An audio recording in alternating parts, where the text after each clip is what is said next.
Hi hello నమస్తే welcome back to my channel. నేను మీ non stop Naidu. Petrol bunk అనే పేరు ఎందుకు వచ్చిందో ఈరోజు మనం మన వీడియోలో తెలుసుకుందాం. పెట్రోల్ బంకే అని ఎందుకు అంటారు, డీజిల్ బంక్ అని ఎందుకు అంటారు? ఇంతవరకు మన ఛానల్ సబ్స్క్రైబ్ చేసుకోకపోతే వెంటనే సబ్స్క్రైబ్ చేసుకోండి. ఈ విషయం 99.99% మందికి కూడా తెలియదు. పెట్రోల్ బంకులో పెట్రోల్ మరియు డీజిల్ కూడా ఉంటాయి కదా, ఇలా చాలా మందికి అయితే సందేహం ఉంటుంది, కానీ ఎవరికీ తెలియదు. దీనికి రీజన్ ఏంటంటే పెట్రోల్ బంక్ అనే పదం 20వ శతాబ్దంలో వాడుకలోనికి వచ్చింది. ఆ కాలంలో కార్లు ప్రధానంగా పెట్రోల్తో మాత్రమే నడిచేవి, అందుకనే పెట్రోల్ డిమాండ్ అనేది ఎక్కువగా ఉండేది.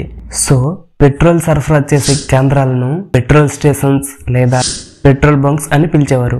సో దాని ద్వారా ఈ పదం అనేది ప్రజల్లోకి అయితే బలంగా వెళ్ళిపోయింది. డీజిల్ అనేది ఆ కాలంలో ట్రక్కులకు, బస్సులకు, అలాగే భారీ వాహనాలకు మాత్రమే ఉపయోగించబడేది. డీజిల్ వాహనాల సంఖ్య పెరిగే వరకు పెట్రోల్ బంక్ దగ్గర డీజిల్ అందుబాటులో ఉండేది కూడా కాదు. ఆ తర్వాత డీజిల్ వినియోగం పెరిగినప్పటికీ అప్పటికే పెట్రోల్ బంక్ అనే పేరు ప్రజల గుండెల్లో ఉండిపోయింది.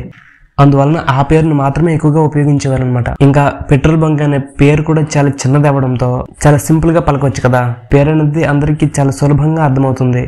అందువలనే డీజిల్ కూడా అందుబాటులో ఉన్నప్పటికీ పెట్రోల్ బంక్ గానే పిలుస్తారు. మొత్తానికి పెట్రోల్ బంక్ అనే పదం చరిత్రాత్మకంగా ఏర్పడిందని చెప్పాలి. సో పెట్రోల్ బంక్ అనే పదం చాలా సింపుల్ గా ఉంది కాబట్టి ఇప్పటి వరకు కొనసాగుతూ అలా వస్తుంది. ఇది కేవలం మార్పు మాత్రమే అని చెప్పుకోవచ్చు. కానీ ఈ రోజు పెట్రోల్, డీజిల్ రెండు సమానమైన ప్రాధాన్యత అయితే పొందుతున్నాయి. అంతేకాదు డీజిల్ కంటే కూడా పెట్రోల్ రేట్ అనేది ఎక్కువగా ఉంటుంది కాబట్టి పెట్రోల్ బంక్ అనే పేరు వచ్చిందని కొంతమంది అయితే చెప్తున్నారు. ఏది ఏమైనా, ఏ వ్యాపారమైనా ప్రజల్లో ఎక్కువగా ఏ పేరు అయితే పరిచయం ఉంటుందో ఆ పేర్లను మాత్రమే కంపెనీ లేదా వ్యాపార దుకాణాలు పెట్టుకుంటాయి అన్నమాట. జై హింద్.